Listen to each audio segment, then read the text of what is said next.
On today's Motorhead Garage, we start with what's underneath, undercoating a Jeep and deep dish tranny covers. Then we tackle what's inside to get rid of what's brewing in your radiator. Latte grande, anyone?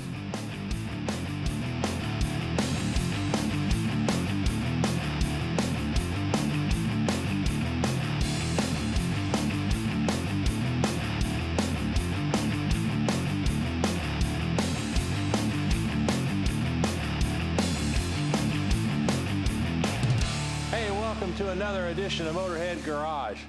Well, Sam and I got a real project ahead of us today. You know, people play with Jeeps and they abuse them, don't they, buddy? They do. And you know, if you guys have a Jeep and you rock climb or you go, you know, through the woods real slow, you know, a couple things that happen is you get a lot of heat. It comes through, it makes your feet uncomfortable. It'll wear you out after a while. And something else that happens too, you know, after time, in and out of it, your feet on there, you scratch the paint there in the footwells and around. And most people don't pay much attention to it until it finally rusts and rusts a hole through there. Right. Well, there's a way of getting around that, plus make it a little bit more quiet, help control the heat. We got our buddy Dana Mitchell here from Al's Liner, who has another use for that product. Yes, sir. Dana, welcome back to the show again. Thank you. Good to see you, Dave. So tell us about using this in a Jeep. Well, what we've got, you know, it's real popular with our off-road guys, especially Jeep tubs. They want a durable, easy to clean coating. So, of course, bed liners make a great option for that. Yeah. The problem you have with just a bed liner, heat transfer. Polyurethane has no heat resistance. The heat from the transmission exhaust will flow right through it. So it becomes a two-step process. Okay. We've got a ceramic underlayment, Al's H&R. Yeah. Place that on your toe boards, your floor pans, transmission tunnel. Let that dry 24 hours. Come back over top of that with a bed liner. That way you've got a dual-purpose heat shield and durable cleanable liner. There you go. And then how long does it take before you can get back in it and start putting your stuff in it? You're looking at, for assembly, 6 to 8 hours, but just like a bed liner, you want to give it a full 3 days before you beat and use it. All right, well, we've got this one already set up. Sam is finishing up some of the taping up there. So what's the first step on this, Dana, before you start? Well, what we did, you know, it's just like a bed liner. You want to come in, you want to scratch and scuff the surface to give it a mechanical bite. So you use the Al's cut brush. After that, you clean it, put in your H&R, like I say, let that dry 24 hours, and then top coat it with a bed liner. Okay, so where are we now? We've already done Right now, we've scuffed it. We've got the H&R installed. We've actually already installed the primer for the bed liner as well, so we're ready to spray. All right, let's go get started on that then. Perfect.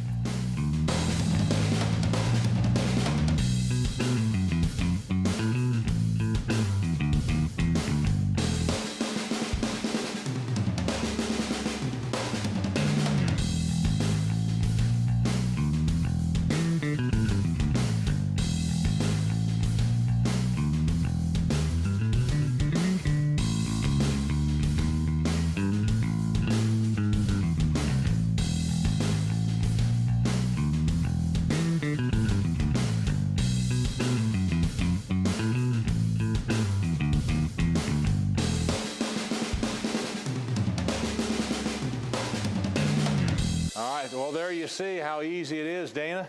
Once again, a fantastic job. Thank you, sir. Now, this is something that just anybody can do, really, right? Absolutely. I mean, as you saw, I sprayed this on. It does make life easier as far as the speed.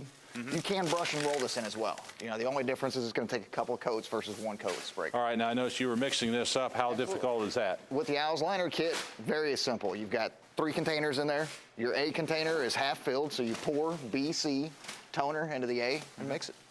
No problem at all. Now, what about cleaning that sprayer? This sprayer, actually, we've got a mold release that if you treat this metal feed section with, prior to putting the bed liner in, set it upside down in the hopper when you're done, let it dry overnight, peel out the dry liner the next day. There you go, man. You couldn't get any easier. I know, I guess I get the dirty job of cleaning the gun, huh? Absolutely. Thanks. Yeah, but you'll probably want to keep the gun, too. Absolutely. Dana, how soon can you start to take the masking off after you've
things that really kills these things, especially in the transmission and the rear end, is heat over time in its end. Absolutely. Fluid gets hot.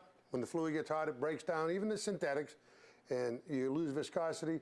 So you want to add some strength to the unit, more fluid and fresh fluid. Great way to go with a Mag-Hytec oil pan. Exactly. And there's nothing really wrong with the stock stuff. It works fine, but over time, you're going to be muscling this thing around, generate a lot more heat. This is what you want to put on there. And that's what we're doing now. We're just making a swap on this thing, add strength, and help get some heat out of that fluid. All right. So I got Jerry with me from Mag-Hytec. Jerry, we got this pan already drained. Got most of the bolts out of it. One more, you hold that. Now, you tell me about one of the things that this has just a steel stamp pan on it. Correct. We're going to put this Mag-Hytec, which is aircraft grade aluminum, and it adds rigidity to the transmission. Yes, it takes about 95, 96% of the flex and twist out of the transmission. 96% out? Yes. That's a big improvement. Really strengthens this transmission. So you hold that right there, since Dave's already got the drain pan, and I'm going to pop out this filter. When you're doing one of these installations, you're going to get fluid out, and we're going to have fluid come in here. We'll put this card under here. That'll hold it up.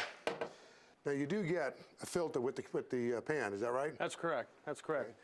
And you said it was an extended filter. Right. But our pan is designed around the stock OEM filter. That's the beauty of the pan. Ah. We have risers in the bottom that's cut to the perfect height from the gasket surface to hold the filter up in place. It'll never fall down. Okay, so my mistake. So that's a standard filter. But here's the real key thing. Here's the old filter. You can see it dripping. Right here where it seals in the transmission, there's an O-ring. The filter came out without the O-ring. This is a real common problem. Get up here, get a little hook. It's a silicone O-ring. Try not to mark things up, but pull this guy out of here like that, because there's a new one on the new filter. When you put it in, you get a double one. You could end up crushing the filter with the pan if you have them both up there. That's correct. All right, so while I'm putting up the new filter, getting ready to put the pan on, let's see what Davey's doing. Okay, well, I'm right here in the middle of getting this differential cover off. And these can be a little bit of a bear, especially if you're laying down on your back trying to do this. Luckily, we got this on a lift, so it works out pretty good. So what I've done, I've already broken it loose. What you want to do is leave 2 bolts in it, then get yourself a drift or something, slide it under here. You may have to tap that out so you can break this loose. And when you do, then you can let that fluid flow out if it doesn't have a drain plug in it. All right, we'll pull this off. And that come off pretty nicely. We'll set this over here. Now all I have to do is go ahead and clean this off and get it ready for putting in the new one.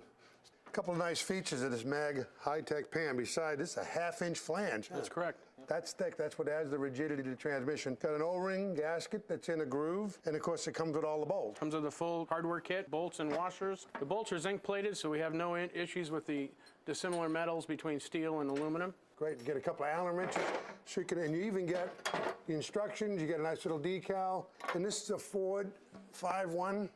5R110W. 5R110W. I don't know these Ford transmissions well enough. Kind of heavy, huh? Yep. This is a nice heavy pan. And by the way, one other feature. That's a 1/8 pipe thread. You can put a temp probe in there, a thermocouple, so you can have a nice trans temp gauge. I would recommend that highly. Put this back up here, and oh, by the way, almost missed. A little bit of oil Around the on O-ring. the O-ring. Helps it just slide into place and it doesn't drag. I almost missed that. Don't put it up dry. Give it a chance to move around. All right, buddy, I'm going to hold this up, and you put a couple bolts in. While we're bolting this up and torquing it, we'll see if Davey's got that diff cover done. All right, now what you want to do, you want to make sure you clean this surface off real well. If there's any damage to it where you've tried to pry this off, you want to make sure you take care of that. But if you're real careful, you won't do that. But you can see I'm getting some of this glue or silicone off of here. Once you have that nice and clean, what I like to do is take like a brake cleaner, spray on a rag like so, and go around there and get it all good and clean. While I go ahead and do this, I'll get it all ready for the rear cover. In the meantime, we're going to take a short break. Stay with us.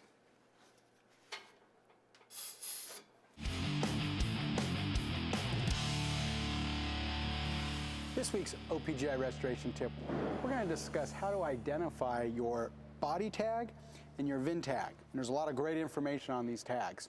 First thing you're going to need to do is source a book, and fortunately Original Parts Group's got a lot of those books available that can help you out with that, and they're year, make, and model specific. On this particular Buick, I'm looking at the body tag, and it's telling me a lot of information that's very valuable, especially if I'm going to go through the restoration process. It's telling me that this car was originally burgundy mist. It was telling me originally it was black interior. It's letting me know that it's got the GS400 interior package. And some cool information, like this car was built in Kansas City, Missouri. Really cool, and you get all that right off these little tags right here. You know, if you're in the market for a car, or you have a car, IDing what you're going to be looking at or what you have is going to be really helpful in that restoration. And I'm pretty sure there's another tag that James might be looking at right now. Absolutely. On this particular 67 Buick, you're going to find the VIN number or vehicle identification number on the door pillar. On later vehicles, it's up here near the lower windshield area. But the VIN number is going to give you information as far as basic stuff like the year of the car, the model. Is it a coupe? Is it a convertible? Is it a wagon? It's going to give you that information, but it's also going to give you info such as maybe this was a bucket seat car, a bench car. It's going to have information like that. Other models, it might tell you if it was a big block car, if it was a super sport car. Not every vehicle does that, but certain years it'll give you that valuable information. So now we know where the VIN tag is and we know where the body tag is. The last thing I'm going to leave you with is make sure those numbers coincide. There's going to be a series of numbers on that VIN tag as well as on this body tag that should be exactly the same for continuity. That way you make sure nobody's gone and changed the body or the VIN tag. And that's this week's OPGI Restoration Tip.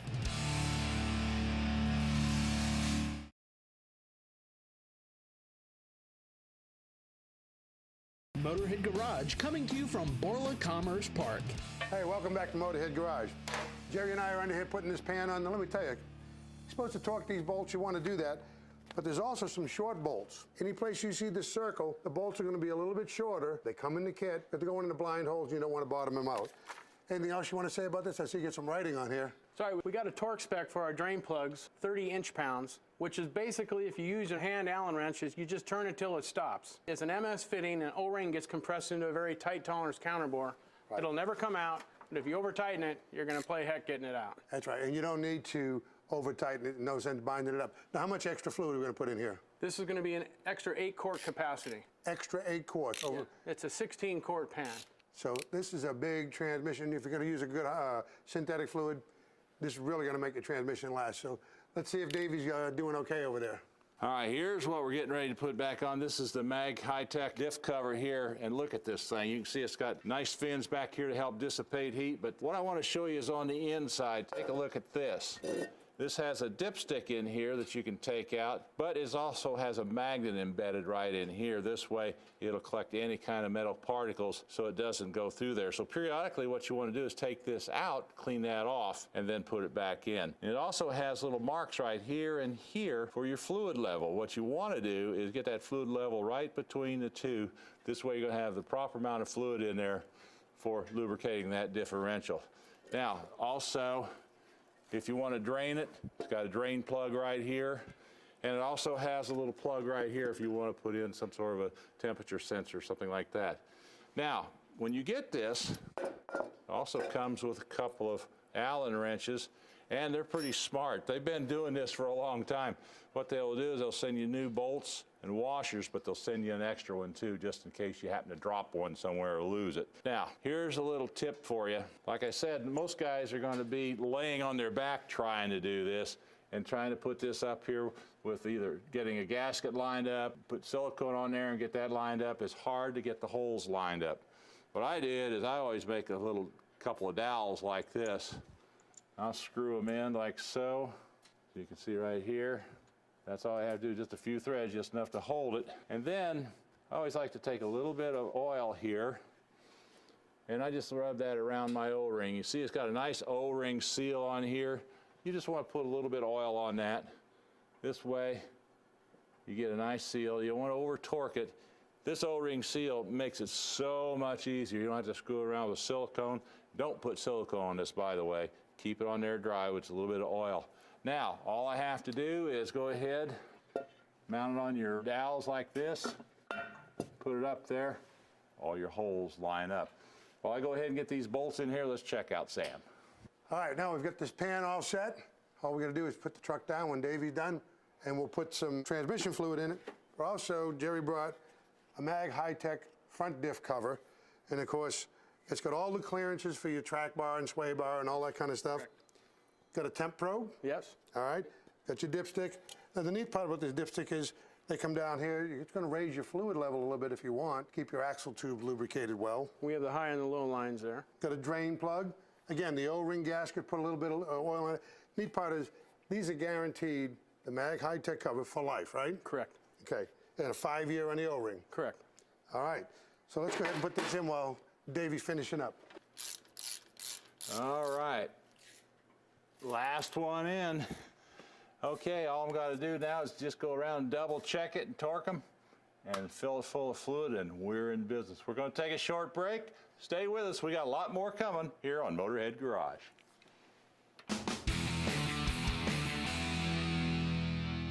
On this week's Industry Update, we're featuring some great products from Custom Auto Sound. And Sam, you know, if you got an older car and you want to upgrade the audio system in it, a lot of times you got to get a new radio and cut the dash to do that.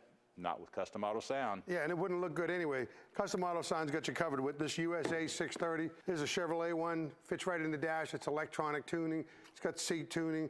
And of course, this thing has 300 watts AM, FM stereo. Plus, it has a lot of other features. It sure does. It's got a USB port on there so you can put in a flash drive. Right. It's got Bluetooth connections on it. It's got an iPod dock. You can control your CD player, or even if it's a multiple disc player, right from the face of the radio. And it's got 4 stereo RCA outputs for versatility, auxiliary RCA inputs. It's really loaded. It sure is. And to go along with that, they've got the System 3 passive woofer, 2 satellite speakers on that. And you can see these right down here. And if you even want an amplifier, then they got the System 1. It's got a 250 watt 8-inch subwoofer to it. And you see it's low profile, so it'll fit nicely behind the seat or under the seat. Plus, it also has your 2 3-inch speakers with this. If you want more information about this, all you have to do is go to their website.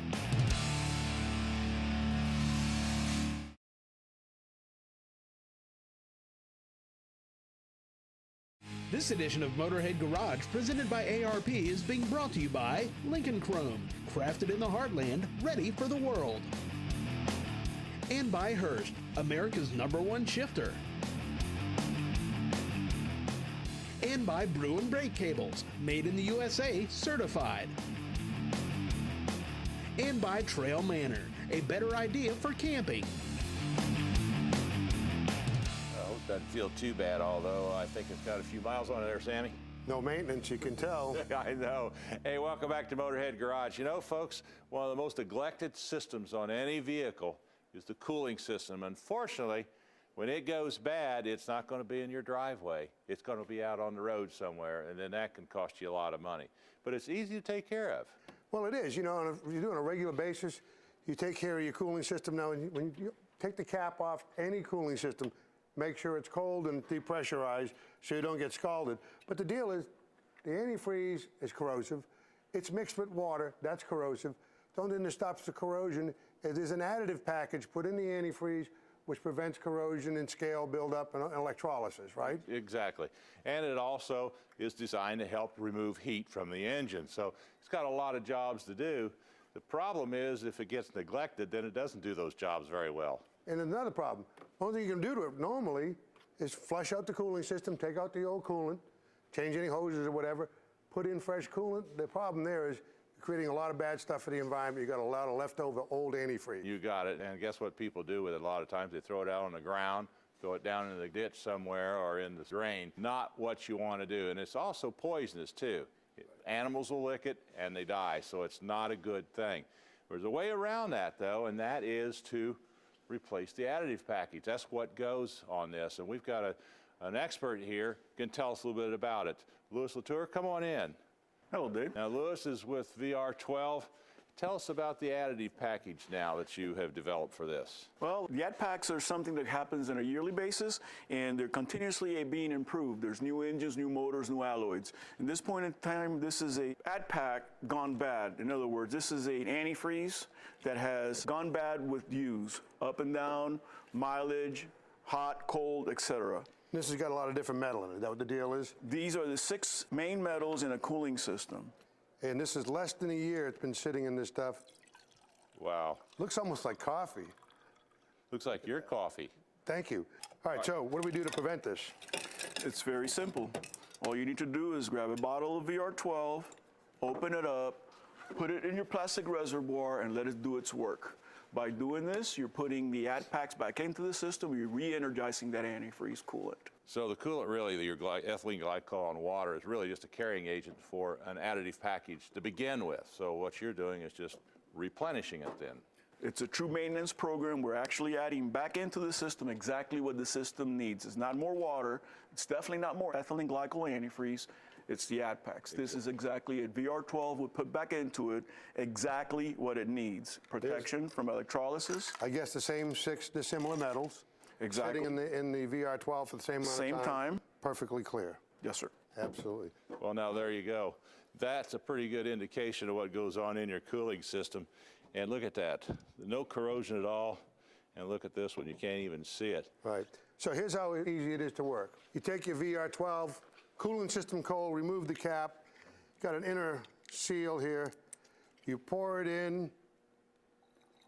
I'm pretty good without a funnel. You are good, man. And I get a lot of practice at this, especially when I make coffee like that. And with the coffee he drinks, see how steady he is? All right, so you pour it in, put the cap back on and drive it. What could be easier than that? Can't be any easier than that, Sam. And there's a good tip for you, folks. You know, use this. Check your cooling system on a regular basis. If you need to add some, add it to it. That way you won't have a problem. And Louis, I want to thank you for stopping by. This is a great product here. Thank you. And by the way, this product is endorsed by Big Daddy Don Garlett's legendary Big Daddy Don Garlitz. He's using it in all his cars, and we're proud to be part of his museum in Ocala, Florida. Well, I want to thank you for stopping by. Really enjoyed having you on the show. Folks, we've run out of time once again, but we'll see you again next time here at Motorhead Garage. Now watch him. He's going to want to put this in his boat, going to put it in his Corvette. I'm going to put it in my Harley.